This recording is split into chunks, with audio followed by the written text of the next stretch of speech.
Mga tipo mo'y mistisa na chinita, habang ako'y morenang dalagang Pilipina. Tingnan mo naman ang... Hello mga ka-idol! So ngayon, meron ulit akong ituturo sa inyong kanta. Magandang kanta to mga ka-idol, sumisikat to ngayon. Yung title pala nitong kanta ay yung Maria Clara by Jonah Rapas, no? Ito yata yung kumanta nito kasi yun yung nakalagay eh. So yung strumming muna tayo mga ka-idol, no? So sa strumming is ganito. Down, down, up, up, down, up. Okay? Ulitin ko. Down, down, up, down, up. Okay? Pag meron naman kayong nakitang open close parenthesis is dalawang beses nyo gagawin yung strumming na yun. Okay? Dalawang beses nyo gagawin to. Down, down, up, down, up. Tapos isa pa. Down, down, up, down, up. Okay? Pag may open close parenthesis yung chords. Okay? So, proceed na tayo doon sa kanyang verse. So, yung verse nito mga ka-idol, verse, chorus, tsaka intro is same lang sila ng chords, okay? Sa strumming lang to magkakaiba, kaya mas magandang tapusin nyo to para hindi kayo malito sa strum, okay? Sa strum lang naman ito yung mahirap. So, yung chords nito is 4 na piraso lang hanggang matapos na yung kanyang kanta, no? Yun na yung intro, verse, chorus, okay? So, ganito siya, C, ayan, C. Yung C, ito siya, second string, fourth string, tsaka third string, ayan, C. Sunod is G.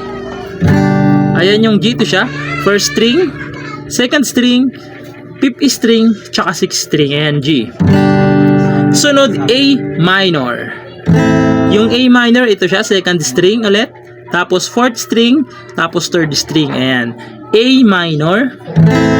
Tapos sunod is F, ayan. Yung F, bar chord siya, no? So, practicein nyo talaga mga ka-idol yung bar chords lagi para hindi kayo mahirapan ng mga kantang may mga bar chords, no? So, ayan, F. Yung F, nakabar siya dyan sa first fret.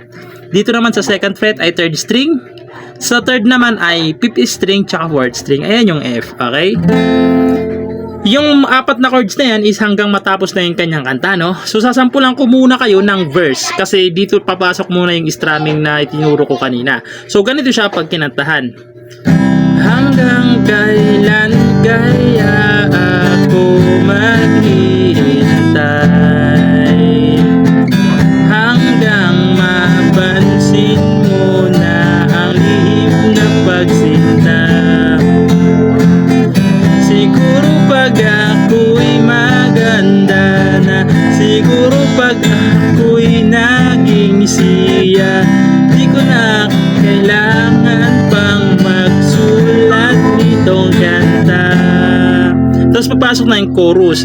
Mga tipo mo'y mistisa na chinita. So yung chorus nito is yung sinabi kong kaninang may open close parenthesis na dodoblehin yung strum, okay? Ganun yung strum nitong chorus. So sasampulan ko para mas maintindihan nyo. So ganito naman siya.